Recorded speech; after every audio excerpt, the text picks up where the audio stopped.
The day started like any other, coffee brewing, emails piling up, and me juggling work deadlines like a circus clown. I had no idea that by sundown, my life would resemble a bad soap opera. Emma, my wife of 7 years, was always the grounded one in our relationship. Or so I thought. Little did I know, she was working overtime in a partnership I never signed up for. It was around noon when a cancelled meeting left me with an unexpected free afternoon.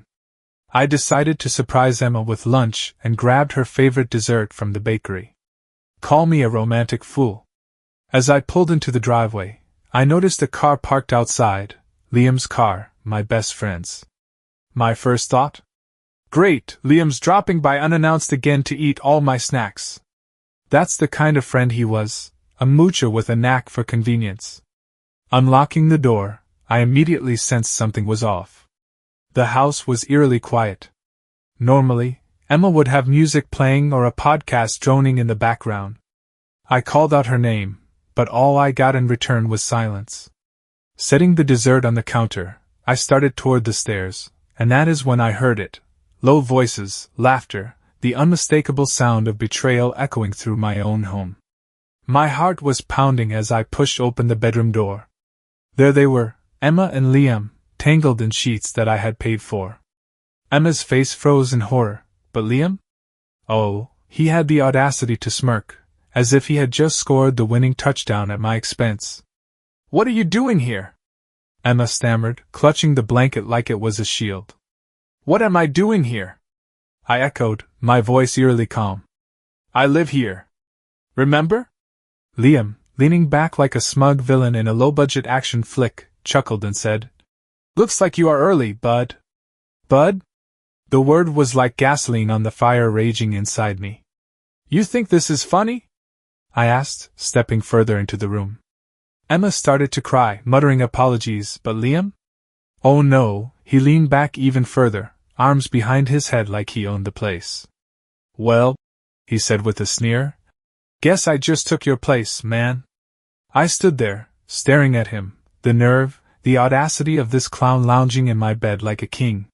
The rage bubbling inside me was almost unbearable, but I swallowed it. No, this was not the time for fists. This was the time for strategy. My calm demeanor seemed to throw Liam off. He shifted slightly, his confidence flickering. "All right, Liam," I said, my voice low and measured. "Enjoy the moment while you can. You'll want to remember it."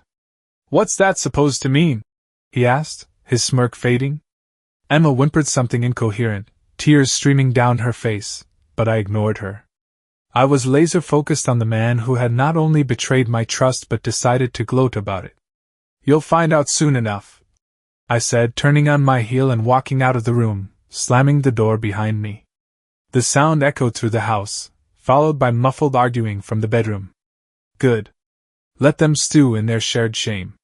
Downstairs, I grabbed my laptop and started gathering evidence.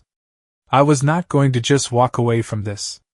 I hacked into our shared cloud account and found photos, videos, and messages between Emma and Liam. These idiots did not even bother to cover their tracks. I chuckled bitterly. It was like they wanted to get caught. But the piece de resistance was a video saved under a folder labeled Vacation Memories. In it, Liam and Emma were joking about how clueless I was, laughing as they lounged on a hotel bed I had unknowingly funded. "This is gold," I muttered, uploading it to a private link. Oh, they were going to regret underestimating me. By the evening, I was ready. I texted Liam. "Come by tomorrow. We need to talk." Predictably, he did not reply, probably assuming I wanted to grovel or cry about Emma. I smiled to myself, knowing the storm he was walking into. The next day, I dressed sharp, like I was heading into a business negotiation, because, in a way, I was. Liam showed up late, his usual arrogant swagger on full display. "Nathan," he said, stepping into my living room. "Look, man, about yesterday." I raised a hand to silence him and gestured for him to sit. "Save it. We are going to skip the part where you lied to my face." He frowned, clearly unprepared for my composed tone. "All right," he said, leaning back in his chair. What do you want? What do I want? I repeated, leaning forward. I want you to feel every ounce of humiliation you tried to serve me. I grabbed my phone, tapped the screen, and played the video of him and Emma laughing at my expense. His face went pale. I just sent this to your wife, I said casually. Liam's jaw dropped as if the words physically smacked him. You're bluffing, he muttered, his voice cracking slightly. Check your phone, I replied coolly, gesturing toward him. The silence that followed was deafening. He fumbled with his phone, his hands shaking as he unlocked the screen. A moment later, a shrill ringtone shattered the quiet. His wife, Carly, was calling. Answer it, I said, leaning back with a smirk. Or do you need a minute to think of a good lie? Liam stared at the screen as if it might explode in his hand. His face flushed bright red, and for a moment, he looked like he might cry. Finally, he swiped to answer. Carly, he started, but her voice on the other end was loud enough for me to hear every furious word. What the hell is this, Liam? Carly shouted. Is this some kind of joke? You and Emma? How long has this been going on? How could you do this to me? Each question hit like a sledgehammer, and I could see Liam shrinking with every syllable. I can explain, he stammered, pacing back and forth. His bravado was gone, replaced by a pathetic, groveling tone that almost made me laugh out loud. Oh, I'm sure you can, Carly snapped, her voice dripping with venom. But I'm done listening to your excuses. You are finished, Liam. Do not bother coming home. Liam's face crumpled as the line went dead. He turned to me, his expression a mix of rage and desperation. You had no right, he growled, stepping toward me. I stood up, my height giving me just enough of an edge to make him hesitate. No right? I barked. You had no right to waltz into my house, into my life, and act like you could take whatever you wanted. You reap what you sow, Liam. Before he could muster another excuse, I pulled out another ace. By the way, I said, holding up another document, Carly also owns your house. How do you think she'll feel about you couch surfing after she locks you out? Liam's shoulders slumped, his last shred of confidence evaporating. You're insane, he muttered, backing away. No, I replied, stepping forward. I'm done playing the fool. Get out of my house, Liam, before I decide to call the cops and tell them about your other little escapades. I wonder how your boss would feel about the side gigs you've been running under the table? Without another word, Liam stormed out, slamming the door so hard it rattled the windows. I stood there for a moment, letting the silence settle around me, then grabbed my drink and sank into the couch. The satisfaction was undeniable, but I knew this was just the beginning. Liam thought he could walk all over me, and Emma thought I would crumble, but I had plans for her, too. The next few days were a blur of calculated chaos. While Liam's world was crumbling around him, I turned my attention to Emma. She had been keeping her distance, likely trying to figure out how to spin her excuses. It was pathetic, really, her thinking she could weasel her way out of this. One evening, she called me. I let the phone ring twice before answering, keeping my tone flat. What do you want, Emma? Her voice was trembling, a mix of desperation and anger. Nathan, what did you do? Liam called me, freaking out. You sent that video to Carly? Why would you involve her in this? Why? I repeated, letting out a dry laugh. Maybe because the two of you thought you could betray me and walk away unscathed? This is what accountability looks like, Emma. She stammered, trying to regain control of the conversation. I made a mistake, Nathan. I was confused and... Do not even try that line with me. I cut her off, my voice rising. You were not confused, Emma. You made a series of choices, and every single one of them led to this. Now you get to live with the consequences. You've ruined everything, she whispered, her voice cracking under the weight of her own guilt. No, Emma, I said coldly. You ruined everything. I am just making sure you do not get to sweep it under the rug and move on like nothing happened. I ended the call before she could respond, tossing my phone onto the couch. There was no point in dragging out the conversation. Emma and Liam had made their bed, now they could rot in it. By the end of the week, word had spread. Liam's wife Carly had not wasted any time. She froze their joint accounts, kicked him out of the house, and started the process of dissolving their shared business ventures. Mutual friends told me he was crashing on a buddy's couch, trying to scrape together the remains of his life. The man who once strutted around like a king was now a pathetic, broken shell of himself. Emma, on the other hand, had retreated into silence. Our mutual friends, the ones who had not cut ties with her completely, said she was staying with a cousin out of town. The polished image she had worked so hard to maintain was crumbling under the weight of her own actions. Nobody wanted to be associated with her anymore, not after the truth came out. The fallout was satisfying, but it was not enough. I wanted closure, something final. That was when I called my lawyer. Emma showed up unannounced a few days later. I opened the door to find her standing on the porch, her face pale, her eyes swollen and red-rimmed. She looked like a shadow of the woman I once knew. "Nathan, please," she said, her voice barely above a whisper. "Can we talk?" I leaned against the doorframe, crossing my arms. "Talk about what, Emma? How you and my so-called best friend stabbed me in the back? Or maybe how you destroyed everything we built together?" She winced, her composure faltering. "I made a mistake, Nathan. A terrible mistake. But it does not have to end like this." I laughed, a cold, humorless sound. "You think there is something left to salvage here? After everything you have done?" "Nathan, please," Emma said, her voice breaking as tears welled in her eyes. "I was stupid, I was reckless. I do not even know what I was thinking." I raised an eyebrow, folding my arms across my chest. "Do not flatter yourself, Emma. This is not about stupidity or recklessness, it is about selfishness." She sobbed harder, her face a mask of desperation. "We can fix this. I can fix this." I leaned in, my tone icy. "Fix this? You cannot unstab someone after you have already twisted the knife. Whatever you think we had, Emma, is gone. Just like your dignity."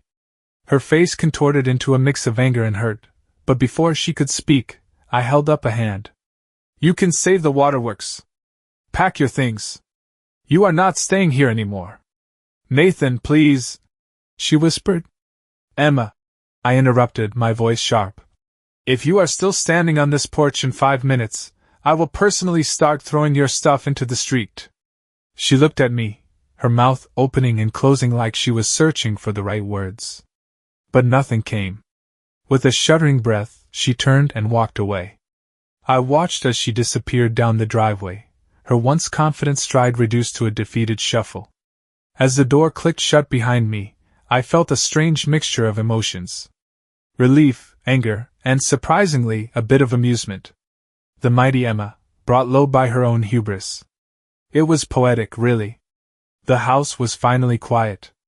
No more excuses, no more lies, and most importantly, no more Emma.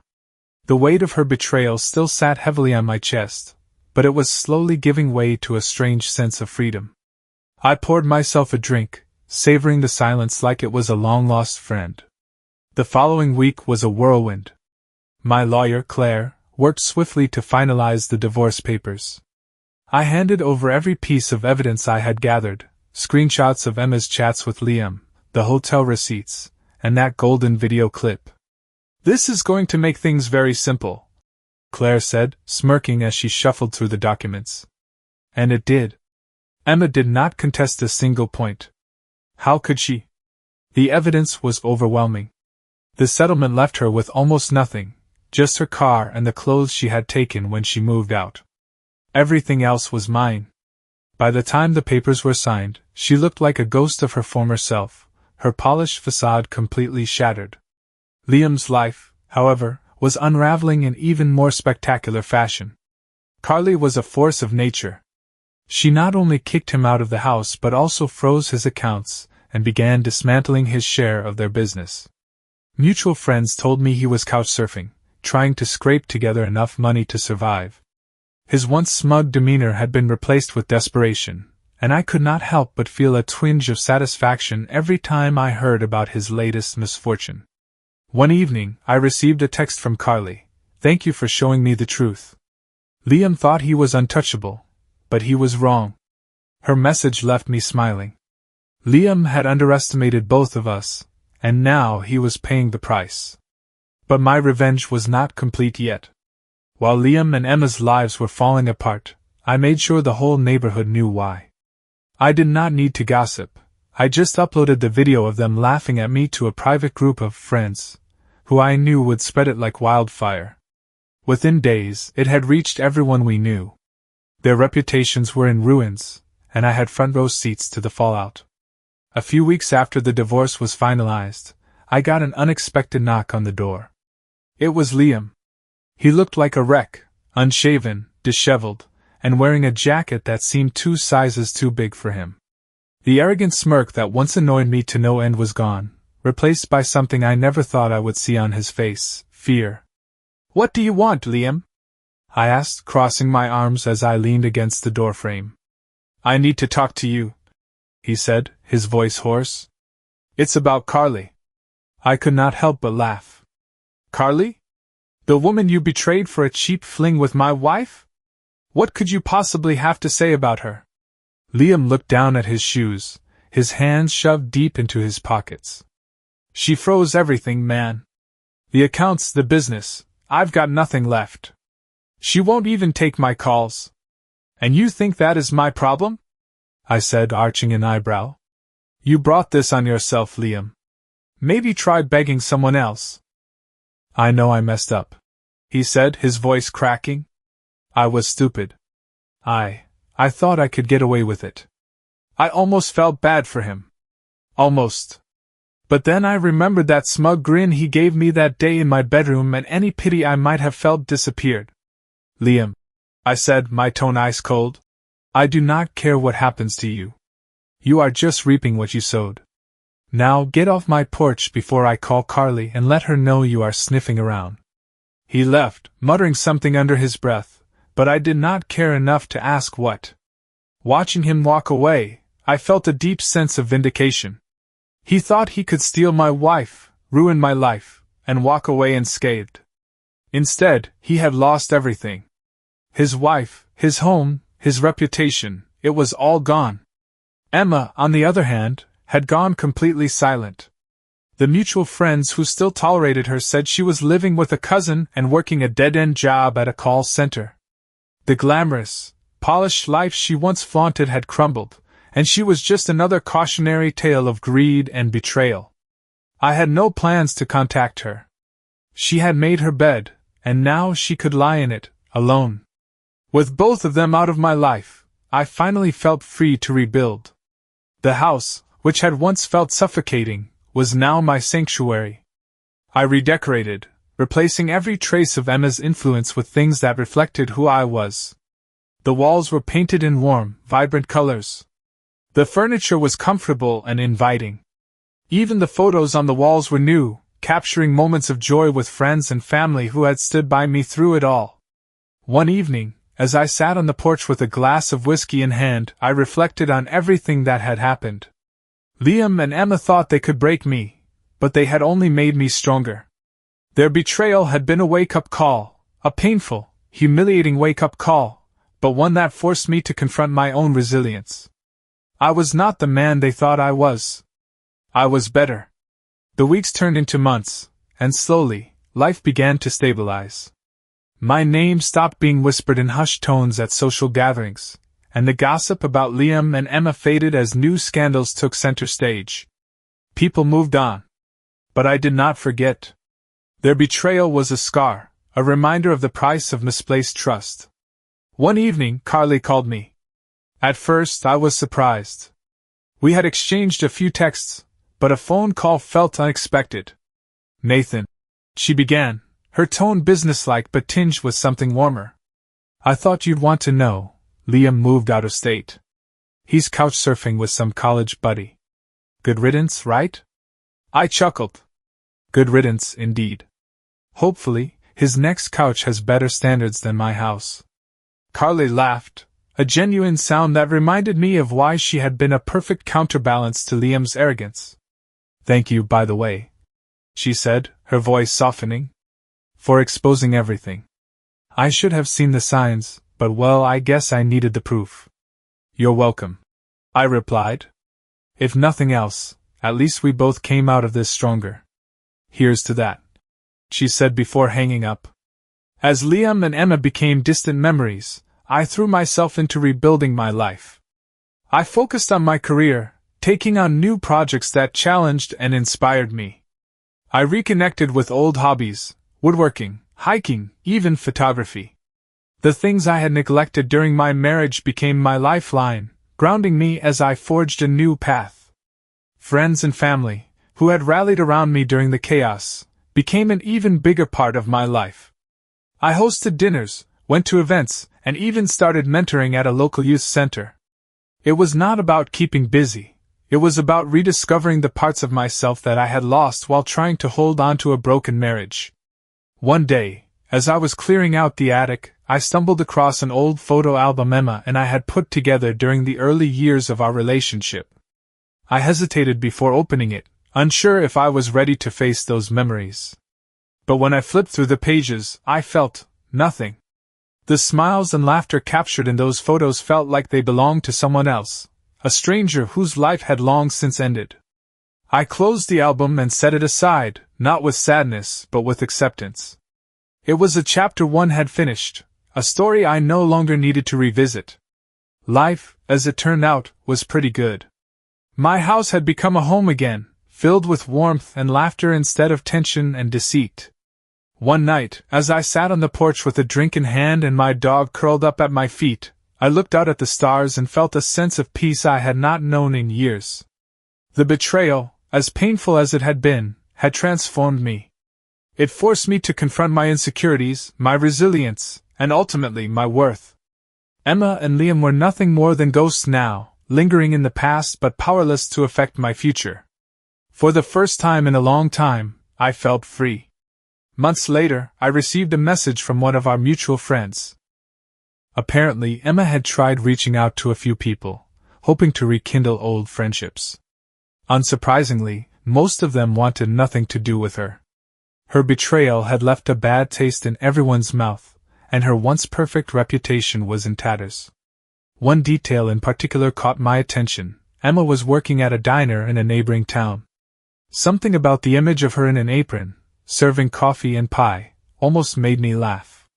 The woman who once gloated about her classy life was now stuck scraping by in a job she would have once mocked. I never considered visiting her. What would have been the point? But I will admit, I felt a sense of satisfaction knowing that she had been knocked off her pedestal. She had built her life on lies and selfishness, and now she was living with the consequences. As for Liam, I heard through the grapevine that he was bouncing between low-paying jobs, barely making ends meet. Carly, meanwhile, had completely turned the tables. She sold their house, dissolved their business, and started a new company on her own. If anyone came out of this mess stronger than before, it was her. One evening, I got another text from Carly. "Liam's finally out of my life for good. Thanks for helping me see the truth. Hope you're doing well."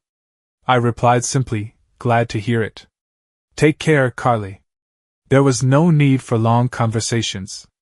We had both moved on, each in our own way. But knowing that Liam and Emma's betrayals had ultimately strengthened both of us was a satisfying conclusion to the chaos they had caused. As the one-year anniversary of that fateful day approached, I realized how far I had come. My house, my life, and even my mindset were completely different. The bitterness and anger that had consumed me were gone, replaced by clarity and purpose. To celebrate, I decided to host a dinner party, a way to thank the friends and family who had stood by me through it all. The house was filled with laughter and the smell of home-cooked food, a stark contrast to the silence that had once suffocated these walls. During the dinner, my closest friend, Chris, raised a glass for a toast. "Here's to Nathan," he said, his smile wide and genuine. "For proving that even when life throws you into the fire, you can come out stronger." The group clinked their glasses, and I felt a warmth spread through me that had nothing to do with the whiskey in my hand. These were the people who had supported me, who had reminded me of my worth when I had nearly forgotten it. I owed them more than I could ever express. Later that night, as the last of my guests left, and the house grew quiet again, I sat on the porch with my dog at my feet. The stars above were brighter than I had ever seen them, and the cool night air carried a sense of promise. The past was behind me, a scar I would always carry, but one that no longer defined me.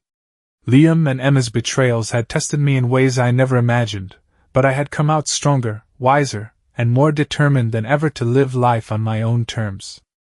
I raised my glass in a quiet toast to resilience, to growth, and to the future. The road ahead was mine to create, and for the first time in years, I felt ready to embrace whatever lay ahead. Life carried on, and so did I. The scars from Emma and Liam's betrayal faded into the background, becoming just another part of my story. Occasionally, I would hear whispers about them through mutual friends, Emma struggling to adjust to her new, humbler lifestyle, and Liam moving from one dead-end job to another. But I no longer cared. Their lives were theirs to ruin, and I had more important things to focus on. One evening, I was out hiking on a trail I had discovered during my newly reclaimed free time. The crisp air filled my lungs, and the quiet rustle of leaves underfoot brought a sense of peace. I stopped at a clearing that overlooked a vast valley, the horizon painted in hues of orange and pink. It was moments like this that reminded me of how far I had come. The Nathan who had been crushed by betrayal was gone, replaced by someone stronger. Someone who valued himself and refused to settle for less than he deserved. As I stood there, watching the sun dip below the horizon, I felt something I had not felt in years: hope. One unexpected development came a few months later. Carly and I ran into each other at a community event. It was a casual encounter. We exchanged pleasantries and caught up briefly. She looked happier, more confident. "You look good," I said, genuinely meaning it. "So do you," she replied with a smile. "I guess we both found our footing, huh?" "Yeah," I said, chuckling. "Funny how betrayal can be the best wake-up call." We parted ways amicably, but the encounter lingered in my mind. It was not romantic. I was not looking for that, but it was nice to see someone else who had risen from the ashes, stronger than before. As the months rolled on, I leaned into the new life I had built for myself. My career flourished, and I found joy in the little things: a perfectly grilled steak, a challenging hike, a night spent laughing with friends. I even started volunteering at the local youth center, mentoring kids who needed guidance. It was fulfilling in a way I had not expected, giving me a sense of purpose that went beyond my own journey. Liam and Emma's names barely crossed my mind anymore. The anger and bitterness I once felt had been replaced by a quiet resolve. They were part of my past, but they no longer held any power over me. One night, as I sat on the porch with my dog curled up beside me, I reflected on how much had changed. The stars above were as bright as ever, and the cool breeze carried the scent of freshly cut grass. This was my life now, peaceful, fulfilling, and entirely my own. I raised my glass in another silent toast. Not to revenge or closure, but to resilience. To growth. To the future. The road ahead was mine, and I was ready to walk it. As the seasons changed, so did I. I had become someone I barely recognized, a man unburdened by anger, unshackled from the past, and driven by his own ambitions. My career was thriving, my friendships had deepened, and I had cultivated a newfound appreciation for life's quiet moments. One day, I decided to treat myself to something I had always wanted but never pursued: a vintage motorcycle. I found an old Harley-Davidson online, its once pristine chrome dulled by years of neglect. It was perfect. Restoring it became my weekend passion. Each bolt I tightened and part one replaced felt like a metaphor for my life, rebuilding something broken, piece by piece. By the time the bike was finished, it gleamed like new, a reflection of the man I had become. Taking it out for its first ride, I felt a rush of freedom that was almost intoxicating. The wind whipped past me as I cruised down empty back roads, the engine's low rumble a comforting soundtrack. For the first time in years, I felt truly alive. It was on one of those rides that I stumbled upon an old roadside diner. The kind of place you see in movies, with checkered floors and a neon "Open 24 hours" sign flickering above the door. I walked in, the bell above the door jingling to announce my arrival. The place was nearly empty, save for a few locals sipping coffee at the counter. And there, behind the counter, was Emma. For a moment neither of us moved. She froze, her eyes widening in shock. I could tell she had not expected to see me. She looked different, tired, older, the spark she once carried long extinguished. "Hi, Nathan," she finally said, her voice barely audible. "Emma," I replied, keeping my tone neutral. I had not planned for this encounter, but I was not about to let it rattle me. She fidgeted with the edge of her apron, her eyes darting around the room. How have you been?" "Better than ever," I said simply. "And you?" Her face flushed, and she looked down. "I'm getting by." The awkward silence stretched between us, heavy with all the things left unsaid. Finally, I broke it. "Take care of yourself, Emma." With that, I turned and walked out, leaving her standing there, staring after me.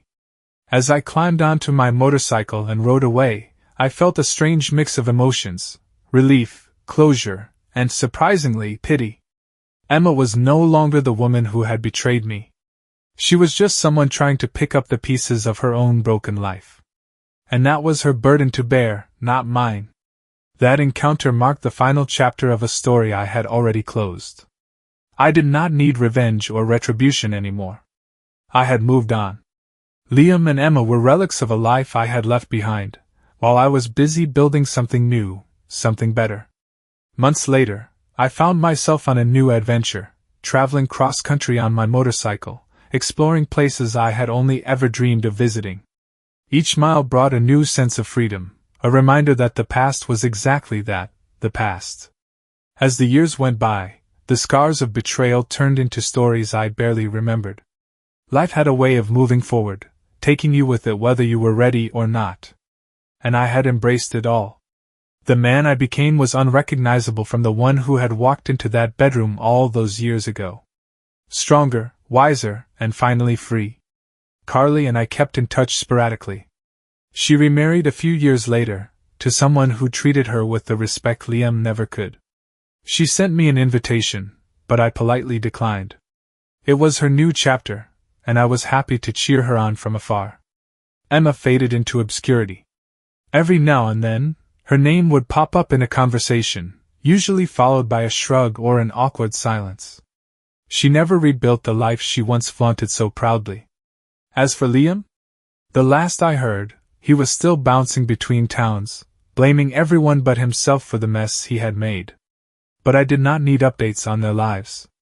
Their stories no longer mattered. What mattered was the life I had built for myself, a life free of betrayal and filled with genuine connections, adventure, and purpose. One evening, I found myself back on my porch, the same place where I had sat so many times before, staring at the stars. My golden retriever, now older and grayer, lay peacefully at my feet. The air was cool, and the night was quiet, save for the occasional rustle of leaves. I raised a glass to the sky, a silent toast to resilience. To growth. To letting go. The betrayal that once defined me had long since faded into the background, leaving room for something far greater, the realization that I had always been enough, even when others failed to see it. As the stars sparkled above, I smiled, knowing the best chapters of my life were still ahead. I had not just survived the storm, I had thrived in its aftermath. And that, I realized, was the greatest revenge of all.